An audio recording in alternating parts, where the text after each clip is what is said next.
ख्वाइगी अहांबदको मंत्र हारसिनेको हाइदि मंत्र अमा अनि ए हाइजरकेको अमन इचम चंबा हाइतारेको जैकपॉट हैना हाइसेको हाइदि जैकपॉट हाइबदि हाइदि लॉटरी नत्रगा हाइदि मरुप ता सुम हाइदि खंगौदना लाकपा खोटपा अदुंबा ओइनो को पैसासे अदुदुना हाइदि क्वेश्चन से हम लाकपा यावको हाइदि मरुप नुमिता कई तौर चतोइनो खोतोइनो हनबदी लोइनम ता हंड्रेड हाइपेतक सिदा हाइरमगेको हाइदि ट्राई तौबियो सिसे हाइदि गारंटी अदु उदागी वा नतबिदको हाइदि अइना चटपा मतमदको हाइपेतक सोनबो खोटपा यायबा सिगी वर्ड्स मैम से हाइतारेको अदो केम नतेको जैकपॉट हैना हाइसेनाको हाइदि जैकपॉट कुंबा सोनबा याय अदुगा अमनको पैसा अइना ममांगदसु हाइबुदि हाइरेको ngसाइगी मरु पैसासे पी मतमदा अइरोमदो ओनजलो मचिनसे अइरोमदो ओनजलो पियो बदु ngसाइगी हाइदि मी मरु पैसा थांगतोरिबा नत्रगा हाइ थांगबा थांगबा हाइनेनको अदु पी मतम स्वाइना पियो अदुगा 897 सोलोको हाइदि पीबा मतम सिदा 897 अदु ngसाइगी हाइदि ngसाइगी लाउरिङे मरक तुदा 897 सोनगेरा जैकपॉट सोनगेरा खोटगेरा अदु दुम लेरेको सिसिना हाइदि मरुकिने हाइरासेबा अदु ngसाइगी हाइदि मरु खतंगी वासु नतबिदको अदुम अखोइना नॉर्मली दुम सिनबसु याइको नुतिगी सुम अखोइना पैसांग सागी थबक तबो ओइबा नत्रगा हाइदि दुकान तबो खोप लेरगदि अदु अखोइना सिमयाम से सिनबि अदुगा अमनको मिरर मचा अमखतंग हापियो बेक्ता मिरर मचा हाइबगी याथ्रदि कैना सुमाइना हाइदि सिगी शेप ता हाइरासिनेको सिगी शेप से दा हाइदि पातक तोरगा अकहन बनि खंगदे अककपगुंबा योन बनि खंगदे नत्रगदि हाइदि बेक ता मसागी मिरर यावजबसु लेबनेबा अदो बेक ता मिरर यावबसे हेक हांगदोकपगा सुमाइना हाइदि याविनको अदु हांगदोकपम दु तौगनोबा ngसाइगी हाइदि मयाइ वेदर हापो मयाइ वेदर हाराकदि बेक से हांगदो अखोइना पैसा हापत्रा सुमाइना मयाइ सिदा अदुगी मयाइ दु दोइन हापा मिरर से ngसाइगी साइड तोइ लोथोगा हाइदि पैसा हापिबा मरक तु दोइन हापियो को ngसाइगी सिगी मिरर से सिम सिम तौबेको ngसाइगी पैसा दुगी रिफ्लेक्शन हार तारेको हाइदि अनि ngसाइगी लुपा चाम याव मतमदा ngसाइगी मिरर दु यारोगदि लुपा चनी ओरे चंगा याव मतमदा लिसिंग अमा ओरेको हाइदि इट्स जस्ट अ बिलीफ निको हाइदि थाजबदो अइना केनो तौबगीको अदुगा अदो सिगी मिरर वर्क अमा लेरेको हाइदि मिरर वर्क मिरर मैनिफेस्टेशन हारसनेको ममांगदा कोइना मिरर मैनिफेस्टेशन अतोप अतोप विश किसु अइना ममांगदा शेयर तौरेको हाइदि चही अमा अनि मुकी ममांगी अमा मखाय अनि मुकी ममांगी अइना वीडियो सेम बहुलपा मतमदा अदुसु लोइन यावबनेको यावबदे अदुमा लेरेको सेकंड पोट अनि अहुम दि शुरेको अदु ngसाइ जैकपॉट तुमले स्ट्रीम सोन बिसुएको हाइदि स्ट्रीम सिसु कोइ लक्ष्मी मंत्रनेको अदुना हाइदि स्ट्रीम चांटिंग गुंबा तौबुसाएको हाइदि थबा म चतोइने खोतेने हाइदि स्ट्रीम से चामनि पालक सोन बनि खंगदे पैसागी तानबा चतोइने ना खलसे मी उनबा चतोइने खंगदे एनी हाइदि को पैसागा रिलेट ओइबा पोटनेदा हाइदि स्ट्रीम से 108 टाइम्स गुंबा कइगुंबा सोनबे याको अदुगा अमनको हाइदि ईबगी हायसनेको निमिट कुनि थोइनी खतंग इयो कुनि थोइनी खतंग इयो हारगदि खंब्रा अखोइगी सिसे 222 को 222 मैनिफेस्टेशन को 222 manifestation हाइदि 2 + 2 2 + 2 6 6 is a number of Venus को अखोइना हाइदि नंबर तरुक से फैगो यामना हाइदि Venus की नंबर ओइबनिना Venus हारगदि हाइदि लग्जरी लव सुगुंबा मैम तिनुका ट्रैक तौनबो ओइदोसे को लाइफ से हाइदि लग्जरी लाइफ गुंबा कइगुंबा ट्रैक तौनबा अदु 222 मैनिफेस्टेशन कमाय नंगती की को अनीरा खतंग इयोबा अनीरा इयो 22 डेज की इयो को हाइदि काउदन इयो को सिजना होजे होजे आई तो कैनोमा अर्जेंट ओइबा नत्रगा इंपोर्टेंट ओइबा पोटनेना खलसे पैसांग साइ मतंगदा अदु तारगदि सिसे अखोइना इबसे को हाइदि सपोज आई की मंथली इनकम हाइरसिने को मंथली इनकम से दा हाइदि अइना इनिंगिबा अमाउंट तो हाइ तारे को आई एम अर्निंग नत्रगा आई थागी इनकम हाइरसिने को I am earning 5 figure 6 figure को हाइदि 6 फिगर हाइरसिने को 6 फिगर इनकम को 6 फिगर इनकम मंथली को अमा लेरे को अनि चमाना न तुम इसे I am earning 6 figure income monthly अदुसिदको आइना 6 फिगर हाइदि असुम हाव एग्जांपल की ओइना इरेको हाइदि यांखै तानबसु यारमगनी अमा तानबसु यारमगनी मंगा तानबसु यारमगनी को आइना तानदोरिबा अमाउंट टू इयो सिसे 22 डेज की इयो अदुम 22 डेज तो लोइरेना खलसे अदुम मखा ताना मथंगी सुम तौबे याइबा सिगी पोट मैम से को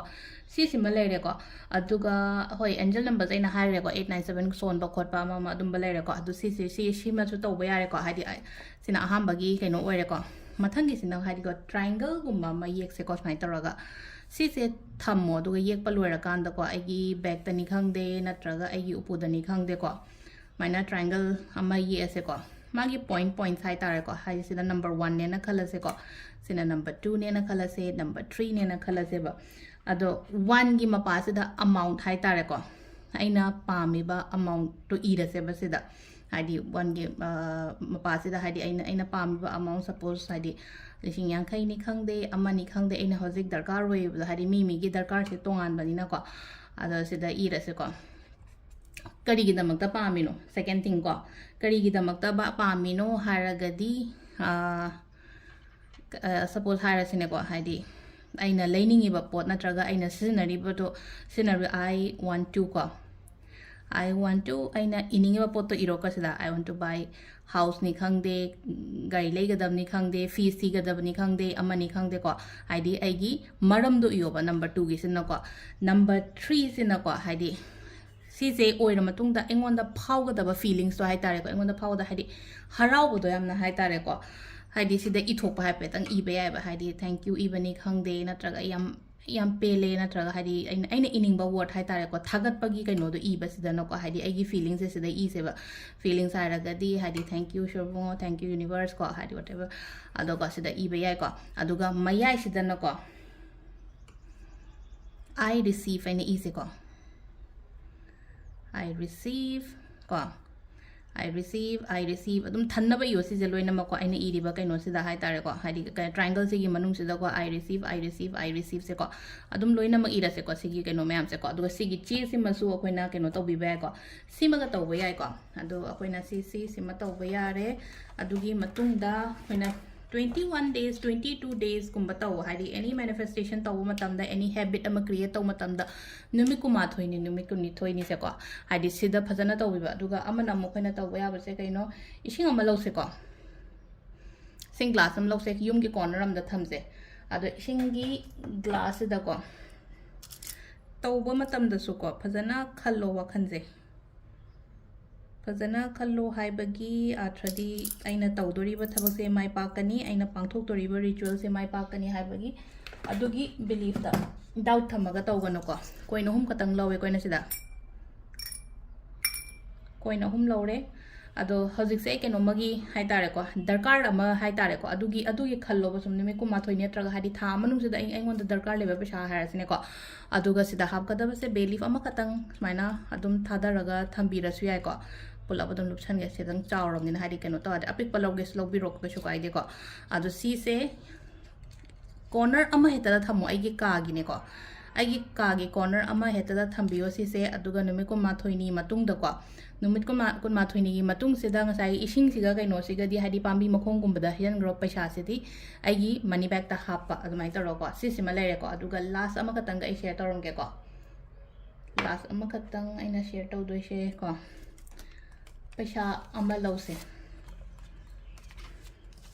पैसा अमा लौरनिना अदुगा कोई सिनेमन पाउडर खंगिना को हादि सिनेमन पाउडर कोइना सिनाबदो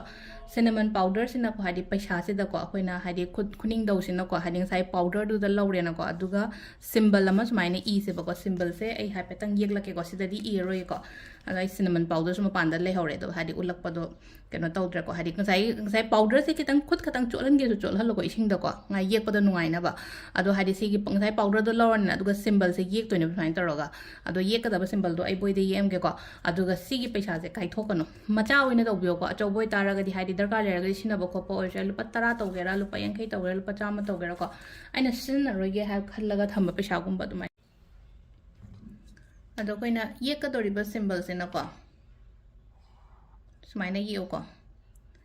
F मान बने को F ती नते को F से ना कोइना चुमना सुमाइना चिंगद्रा अदो सी से सुमाइना कितंग मथक त चिंखत की बा फैना चिंखत की बा को हादि सिगी सिंबल से सुमाइना को अ सिदा कोइना रून्स नुंती की सुम रीडिंग तो बोको पतो बोदा हादि सिगी सिंबल मयाम से लोइना काना बलोइना लै को अदु हादि सिंबल से सिना बया बा इन रून्स की रीडिंग तो रोको मतम द लैना को रून्स की रीडिंग से इन हाइबलो हादि आई अतोप कैनो मा हानगी अथबी हंगलेम है नाम लेबने बा चैनल अमा अदुदा हापने को रून्स की से अदु रून्स की सिंबल से जो कोइना नुंती की लखत पर रून्स की सिंबल जो मा कोइ खुदांग द कैदा दुम येक प खोत प नत्रा हादि चे मचेट अमा द दुम येक प नत्रा डायरी द दुम येक्शन ब खोचन ब दुम याय को कशु काइदे को अदु सिगी रून्स सिगी हादि मागी सिंबल सिगी काना बसु लैये को अदु ना सिगी सिदा यावबा सिंबल नि को आइना हजि येक पाइन हाइसे को